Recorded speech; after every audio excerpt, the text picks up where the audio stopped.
इस वीडियो में हम पाठ 7 पथ की पहचान के स्वाध्याय का सॉल्यूशन करेंगे, अभ्यास का भी सॉल्यूशन करेंगे। तो यहाँ देखते हैं अभ्यास का पहला प्रश्न है, निम्नलिखित प्रश्नों के उत्तर दीजिए। पहला है, कवि बटोही को क्या सलाह देता है? इसका उत्तर है, कवि बटोही को यह सलाह देता है कि रास्ते पर चलने से पहले उसकी पहचान कर ले। दूसरा है, पथिक की यात्रा कब सरल बनेगी? उत्तर है, पथिक के रास्ते पर क्या अच्छा है क्या बुरा है, इसे छोड़कर सब अच्छा है, यह समझकर चलेगा तब यात्रा सरल होगी। तीसरा है, कवि सफल पंथी किसे मानता है? उत्तर है, कवि के अनुसार जो पंथी विश्वास के साथ आगे बढ़ता है वही पंथी सफल है।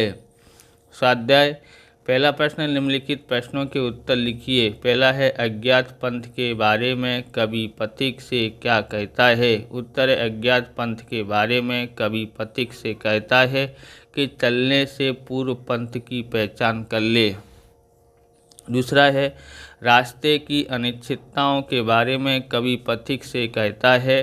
उत्तर, रास्ते के अनिश्चितताओं के बारे में कवि पथिक से कहता है, रास्ता अनिश्चितताओं से भरा है। नदी, पर्वत, गुफा, बाग, वन, यह सब अनिश्चित है। रास्ता किस जगह ख़त्म होगा यह भी अनिश्चित है। आप इस प्रकार के वीडियो देखना चाहते हैं तो डिस्क्रिप्शन में आपको प्लेलिस्ट की लिंक मिल जाएगी अलग अलग विषयों की, वहां से आप देख सकते हैं। चैनल पर नए हैं तो चैनल को सब्सक्राइब कर लेना, क्योंकि हम इस प्रकार के वीडियो आपके लिए बनाते रहते हैं। लाइक करने के बाद अगर हाइप का बटन आपको दिखाई दे तो आप हाइप भी कर सकते हैं। ज़्यादा से ज़्यादा आप हमको सपोर्ट कीजिए, हमको डिजिटल बोर्ड ख़रीदना है, इसलिए ज़्यादा से ज़्यादा आप सपोर्ट करोगे तो हम डिजिटल बोर्ड खरीद पाएंगे, इसलिए सपोर्ट करते रहिए। लाइक शेयर कमेंट सब्सक्राइब दबा के कर दीजिए। तीसरा है, यात्रा पथ पर आने वाली अवरोधों की सूची बनाइए।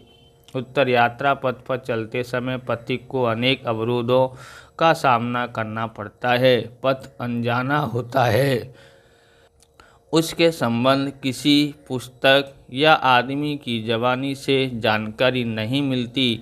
अनेक मिलते हैं, अनेक बिछड़ते हैं और नदी, पर्वत, गुफा, बाग, बगीचे आदि को अनिश्चितताओं का सामना करना पड़ता है। दूसरा, नीचे दिए गए प्रत्येक शब्द समूह के लिए एक एक शब्द दीजिए। पहला है, राह पर चलने वाला राही कहलाता है। दूसरा है, जिसकी गिनती ना हो सके वह अगिनत कहलाता है। तीसरा, जो संभव नहीं वह असंभव कहलाता है। तीसरा, सूचना अनुसार उत्तर दीजिए। उसका पहला है, नीचे दिए गए शब्दों के दो दो पर्यायवाची शब्द लिखिए। तो दो दो पर्यायवाची शब्द लिखते हैं। पहला है, सुमन, सुमन का फूल पुष्प होता है। दूसरा है, राह, राह का पथ रास्ता होता है। तीसरा, कांटा, कांटा का काटक सूल होता है। चौथा, गुफा, गुफा का गुहा, गहवार और खोक होता है। दूसरा है, नीचे दिए गए शब्दों के विरोधार्थी शब्द लिखिए। तो ये है, ज्ञात का होता है अज्ञात, विश्वास का होता है अविश्वास। तीसरा, बुरा का भला होता है, सफल का निष्फल होता है और मिलना का बिछड़ना होता है। चौथा, दी गई प्रत्येक पंक्ति में विशेषण को रेखांकित करके उसे वाक्य में प्रयोग कीजिए। पहला है, अनगिनत राही गए इस राह से, उनका पता क्या? तो वाक्य प्रयोग, भारत में अगिनत समस्याएं हैं। दूसरा है, यह निशानी मूक होकर भी बहुत कुछ बोलती है। वाक्य प्रयोग, मनुष्य इस संसार में बहुत कुछ काम करना चाहता है।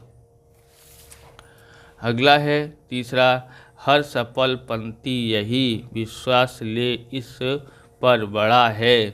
तो वाक्य प्रयोग, परिश्रम करने वाला व्यक्ति सफल है।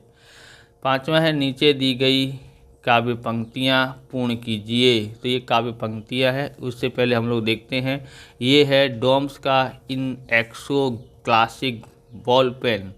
जितना देखने में ये शानदार है उतना ही लिखने में स्मूथ चलता है, राइटिंग अच्छी आती है।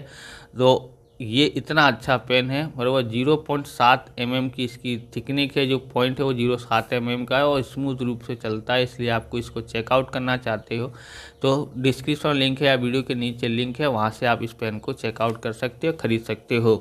5वां, नीचे दी गई काव्य पंक्तियाँ पूर्ण कीजिए। कौन सहसा छूट जाएंगे, यहाँ पर आएगा, इसमें वहाँ पर लिखना मिलेंगे कौन सहसा, आ पड़े कुछ भी रुकेगा, तो यहाँ आएगा तू न ऐसा आन कर ले, पूर्व चलने की बटोही बाट की पहचान कर ले, तो यहाँ बाट की पहचान कर ले आता है। तो कौन सहसा छूट जाएंगे, मिलेंगे कौन सहसा, आ पड़े कुछ भी रुकेगा, तू न ऐसी आन कर ले, पूर्व चलने के बटोही बाट की पहचान कर ले। इस प्रकार से ये वीडियो पूरा होता है। अगर आपको हमारा वीडियो अच्छा लगे तो लाइक करें, शेयर करें, कमेंट करें। चैनल पर नए हैं चैनल को सब्सक्राइब करें। मिलते हैं नेक्स्ट वीडियो में। जय हिंद, जय भारत, वंदे मातरम।